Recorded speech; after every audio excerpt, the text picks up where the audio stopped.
Chapter 5, Mechanism of Divine Presence.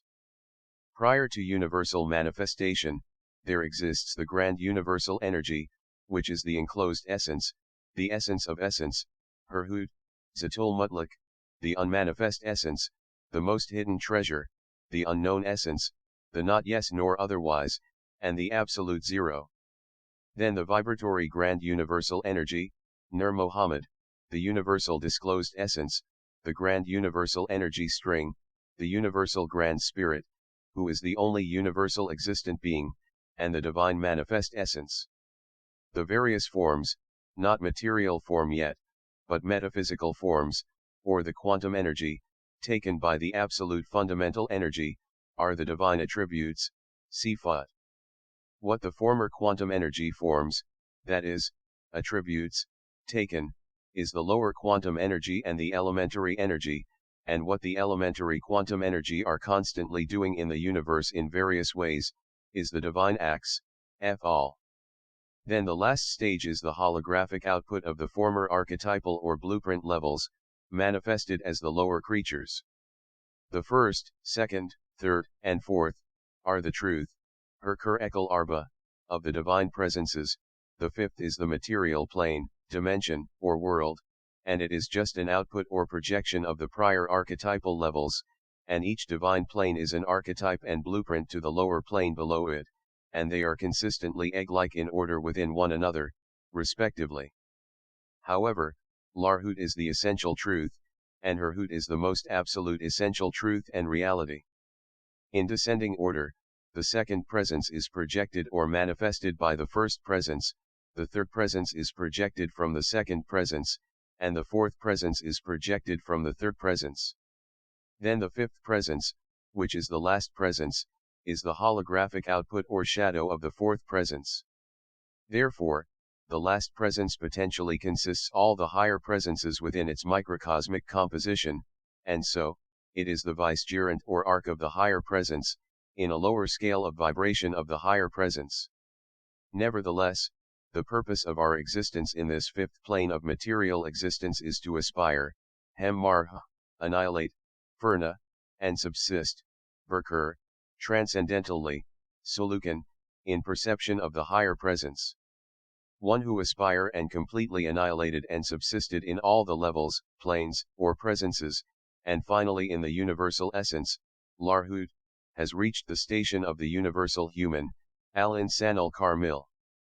With the universal human, the universe is affirmed, because by reaching this station, he is simultaneously the central pivot, axis, and pole, kutub, of the universe, which is an isthmus station between the cosmos and the divine essence, Larhut.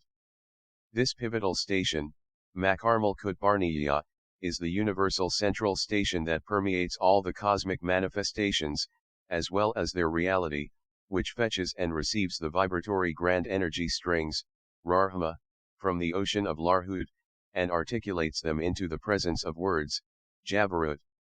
Then to the presence of verses, Malakut, and then to the presence of chapters, Nasud, the material level of manifestation.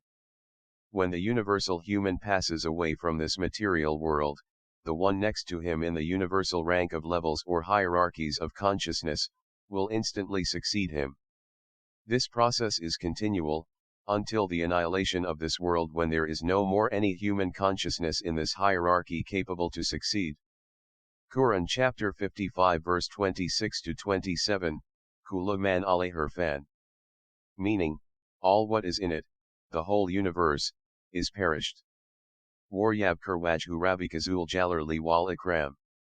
Meaning, only the face, that is, divine names in the universal manifestation, of your Lord, that is, your inner quantum energy reality, the initiator and possessor of majesty and honor remains and subsists. Allah created the whole universe out of nothing. Allah, God, the grand energy, is the thingness of nothingness, and we, the creation, are the nothingness of thingness. We, the creation, are holographic shadow of the real, but it is not that the real and his shadow, that is, creation, are two separate parties. No, it is the same and only one thing. The shadow, that is, creation, depends on the real, while the real existed independently. There are two levels of relativity in the universal manifestation, a. Microcosmic level, and b. Macrocosmic level of divine presence. A. Microcosmic level of divine presence. This is the permutation of universal energy or substance in the creative art of the universal manifestation. When we look, magnify, or zoom, nazar, at the shadow, creation, we will see and witness, shaharda, that they entirely varnished and perished, and nothing remains, only the real. The scenario goes like this: when we intrinsically and potentially magnify or zoom, nazar, ta'wil, and transcend, suluk, through the inner core of things, we are accessing to the next higher dimension, and we are simultaneously losing the form of those things as they are in the former state or lower plane. We will get to see the actual archetypal forms of things, including our bodies and everything, as well as the whole cosmos, because existence are dimensionally parallel connection. The same scenario happens, when we transcend further and further, to each of the multiple dimensions or layers, that is, divine presences, of things respectively, until we reach to the initial reality of existence, which is Alamil Larhud, Nur Muhammad, God, Allah, in the vibratory grand universal energy. B. Macrocosmic level of divine presence. Macrocosm is not different with the microcosm, but its reflection is a massive scale of microcosm. Macrocosm arises from the permutations and combinations of microcosmic progression and extension. This looping process towards the universal manifestation is what developed in the generation of macrocosmic bodies, spheres, planets, solar systems, galaxies, Milky Way, and other metaphysical realities in the universe. This is the relativism of the microcosm and macrocosm of divine presences. As for the divine masculinity, maleness, and divine femininity, femaleness, it is a relativity between the levels of the energy descent towards manifestation, and energy ascent towards annihilation, and in reality, the divine has neither a gender. Gender is an allusion to the quality relationship between the divine planes or presences of manifestation upon one another. In descending nature, the qualities of the divine planes is femininity, and in ascending phase, the qualities of the divine planes is masculinity, or a higher presence is as a masculine towards the lower presence below it, and the lower presence is as a feminine towards the higher presence above it. The first and the initial divine presence, which is Herhud, is qualitatively alluded as a masculine upon what he manifested at the second divine presence, which is Larhud, and Larhud is qualitatively alluded as a feminine to Herhud, since she will born for Herhud, the third presence, which is Jabarut. The second divine presence, which is Larhud, is qualitatively alluded as a masculine upon what he manifested at the third divine presence, which is Jabarut, and Jabarut is qualitatively alluded as a feminine to Larhud, since she will born for Larhud, the fourth presence, which is Malakut. The third divine presence, which is Jabarut, is qualitatively alluded as a masculine upon what he manifested at the fourth divine presence, which is Malakut, and Malakut is qualitatively alluded as a feminine to Jabarut, since she will born for Jabarut, the fifth presence, which is Nasud.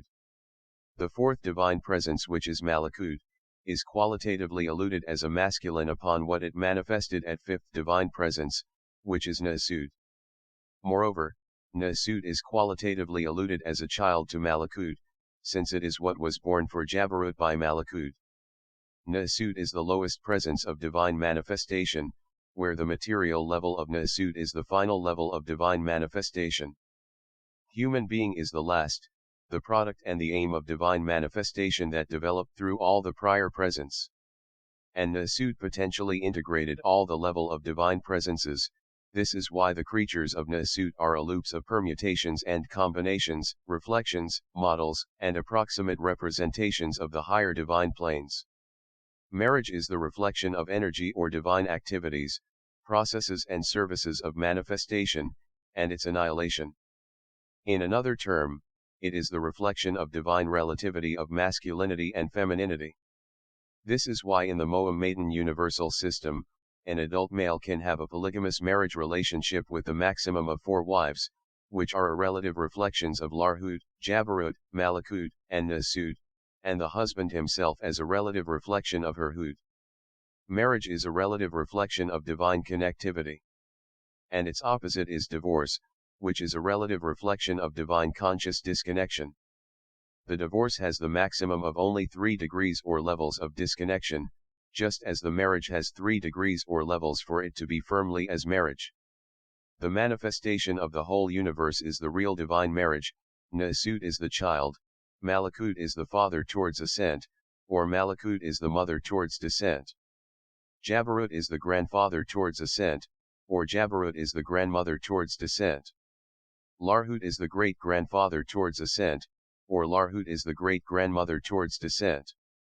Herhut is the great-great-grandfather towards both ascent and descent, because it is the presence of absolute impossibility, there is impossibility of level prior to it, so it is only possibly as masculine. This is the relativism between divine masculinity and the divine femininity. Divine masculinity is ascent, and divine femininity is descent.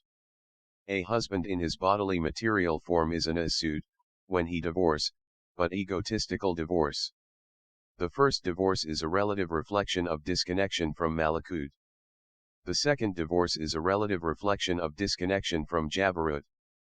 In addition, the third or last divorce is a relative reflection of disconnection from Larhut, because when Larhut is disconnected by the hindrance, everything is off, and there is no more conscious perception of any divine disclosure, manifestation, revelation, downpour, and flood, fade.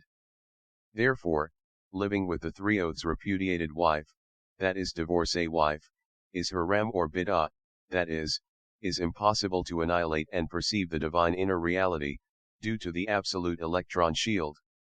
As for the relative reflection of divine family, every born child is a relative reflection of Nasut. Every wife is a relative reflection of Malakut. Every husband is a relative reflection of Jabarut, where his mother is a relative reflection of Larhut, and his father, that is, the husband of his mother, is a relative reflection of her Hud.